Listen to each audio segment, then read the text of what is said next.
Hello guys, I am bridge. आज हम लोग पढ़ेंगे फर्राटेदार इंग्लिश बोलने का 6 अचूक तरीका। वो कहे भाई क्यों आप लोग देख रहे हैं। अगर अभी तक चैनल सब्सक्राइब नहीं किया है तो आप लोग कर लीजिए। फर्राटेदार इंग्लिश बोलने का 6 तरीके शुरू करते हैं।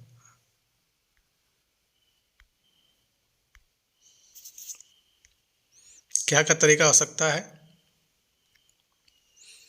यदि आप नीचे दिए गए सभी पॉइंट्स को डेली बेसिक पर फॉलो करते हैं तो काफ़ी कम समय में ही आपकी इंग्लिश स्पीकिंग इम्प्रूव हो जाएगी और फिर आप आराम से इंग्लिश में बोल पाएंगे।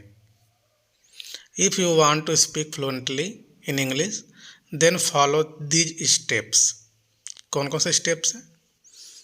Reading, writing, listening, speaking, watching, remembering. फिर से reading, writing, listening, speaking, watching, remembering. आगे चलते हैं।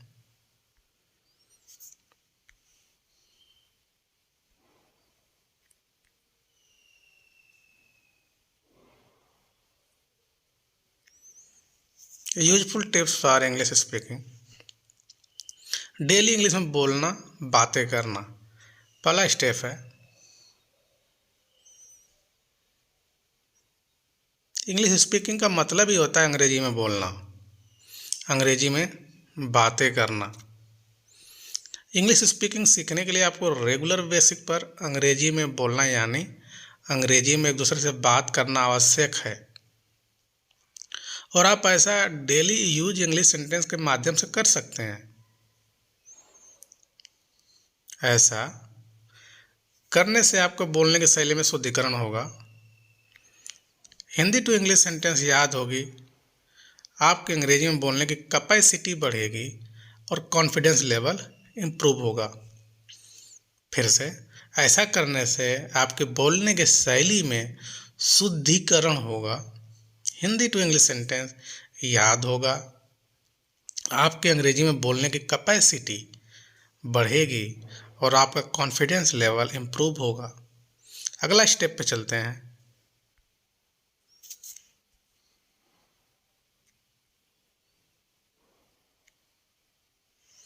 डेली इंग्लिश पढ़ना और थिंकिंग करना। इसमें क्या है? इंग्लिश स्पीकिंग सीखने के लिए आपको डेली बेसिक पर इंग्लिश को पढ़ना और जो भी पढ़ते हैं उस पर थिंकिंग करना भी आवश्यक है।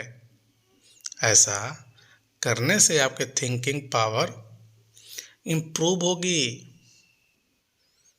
और आप धीरे धीरे अंग्रेजी में सोचना और बोलना शुरू कर देंगे। स्टार्टिंग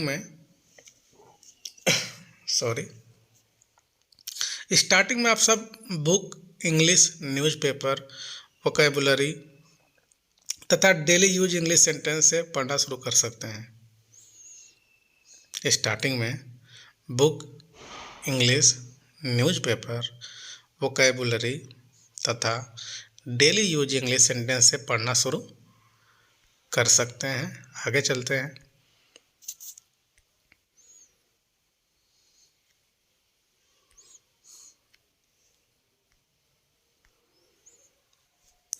डेली इंग्लिश सेंटेंस को सुनना।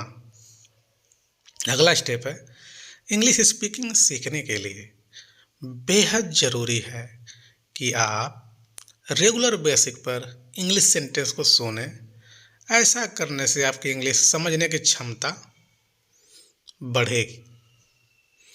जिस प्रकार हम और आप बचपन से हिंदी सुनते सुनते सीखे हैं, ठीक उसी प्रकार जब आप इंग्लिश सुनेंगे तो आपको धीरे धीरे इंग्लिश भी आता चला जाएगा।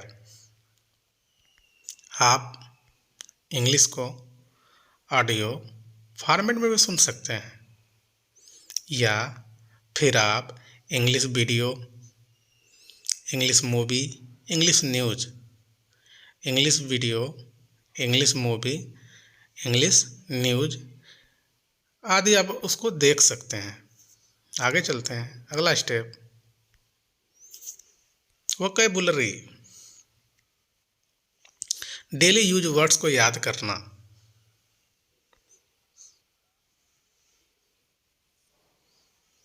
वोकैबुलरी शब्दकोश इंग्लिश स्पीकिंग की रीड होती है, और मैंने vocabulary A to Z WhatsApp group भी बनाया था, जिसमें पूरी इमेज के साथ बताया गया है, ट्रिक के साथ बताया गया है। डेली उसमें सेंटेंस यूज है, सिनोनिम एंटोनिम्स भी उसके साथ हैं। हर एक पेज पे अलग अलग बनाया गया है A to Z। A letter start होगा, फिर बी लेटर, और ख़त्म करने के लिए कम से कम 2 से ढाई महीना लगता है। इतने सब वोकैबुलरी बनी हुई है। आप लोग को अगर जुड़ना होगा तो व्हाट्सअप कीजिएगा, मैंने नंबर दे दूंगा लिंक, और आपको जोड़ दिया जाएगा।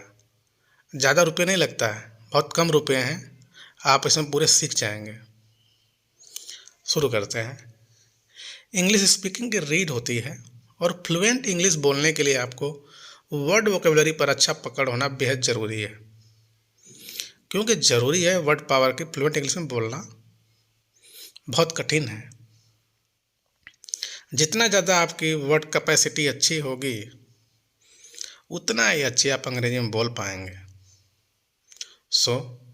इसे आप रेगुलर बेसिक पर थोड़ा थोड़ा अवश्य याद करें, ताकि आपकी वर्ड व कैपेसिटी बढ़ सके। जब आप वर्ड के मीनिंग ही नहीं जानेंगे तो क्या बोलेंगे, समझ रहे हैं आप? तो आप जितना से जितना ज़्यादा वोकैबुलरी आप याद कर पाएँ A to Z, तो आपको बोलना समझना आसान हो जाएगा। अगर कोई बोलेगा तभी तो समझ में अच्छा इस ये कहना चाह रहा है। जब आप उसका मतलब ही नहीं समझ पाएंगे तो फिर क्या बोल कर करेंगे, समझ रहे हैं ना? आगे चलते हैं।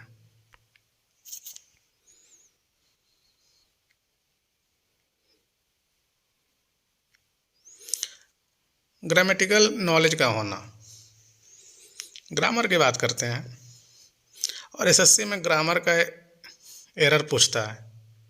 GRAMMAR होता है, GRAMMER नहीं होता है। तो आप लोग यहाँ से एक नंबर उठा सकते हैं। पूछता है। इंग्लिश स्पीकिंग सीखने में ग्रामर का भी अहम रोल है। बिना ग्रामेटिकल नॉलेज के आप करेक्ट इंग्लिश स्पीकिंग नहीं कर पाएंगे। बिना ग्रामेटिकल नॉलेज के आप करेक्ट इंग्लिश स्पीकिंग नहीं कर पाएंगे, क्योंकि यहीं से हमें पता चलता है कि हमें किस स्थान पर क्या लगाना है और किस चीज़ का यूज करना है। जैसे हम पार्ट्स ऑफ स्पीच शुरू करेंगे, नाउन, प्रोनाउन, वर्ब, एडवर्ब से लेके जो भी कंप्लीट होता है, तो आप इसमें एरर छाटेंगे। बहुत ऐसी अच्छी बुकें हैं जिसमें आपको मिल जाएगा, आप वहाँ से उसको समझ में आ जाएगा कैसे करना है। और ये एसएससी हो, बैंक हो, हर जगह पूछता ही है। इंग्लिश स्पीकिंग सीखने में ग्रामर का भी अहम रोल है।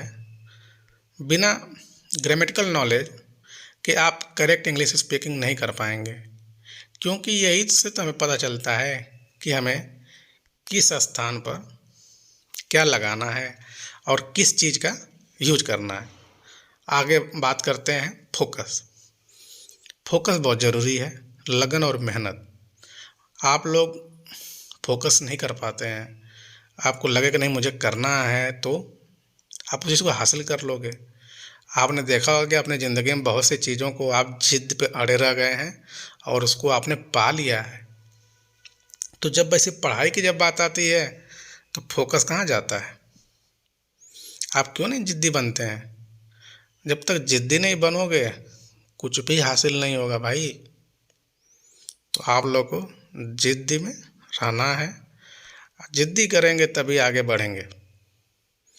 अब पता चला कि आप पढ़ना चाह रहे हैं, मोबाइल में है, गर्लफ्रेंड बॉयफ्रेंड है, तो क्या करते हैं, ज़्यादातर उसी में बातें करते रहते हैं। तो भाई पढ़ेंगे कब?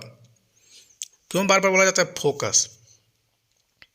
फोकस क्यों बोला जाता है कि आपका जब भी आप पढ़ाई करें उस टाइम फोकस कहाँ होना चाहिए?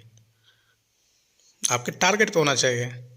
लेकिन टारगेट से हट के कहाँ पे फोकस है, जो कभी कोई काम का नहीं आएगा फ्यूचर में, छोड़ दिए जाओगे तुम भी, कोई और समस्या हो सकती है। लेकिन ये जो पढ़ाई है, ये हमेशा साथ देगा और हमेशा तुम्हारे लाइफ को चेंज करेगा। चाहे एसएससी की तैयारी करते हैं, बैंक की, टीचर की, किसी भी फील्ड की, तो फोकस बहुत ज़रूरी है। आप लोग समझ सकते हैं, किसी भी काम को करने के लिए फोकस, लगन और मेहनत सबसे ज़्यादा इम्पोर्टेंट होता है। किसी भी काम करने के लिए फोकस, लगन और मेहनत सबसे ज़्यादा इम्पोर्टेंट होता है। आप ऊपर गए बताए गए सभी पॉइंट्स को जितना स्ट्रिक्टली फॉलो करेंगे, उतनी ही ज़्यादा, उतनी ही जल्दी आपकी इंग्लिश स्पीकिंग इम्प्रूव होगी और आप अंग्रेजी में बोल पाएंगे। आप लोगों को अच्छा लगा होगा। अच्छा लगा हो तो लाइक कर दीजिएगा और चैनल सब्सक्राइब कर लीजिएगा कि अगला जब वीडियो आए तो और अच्छा नॉलेज आपके मिले उसमें। Thank you.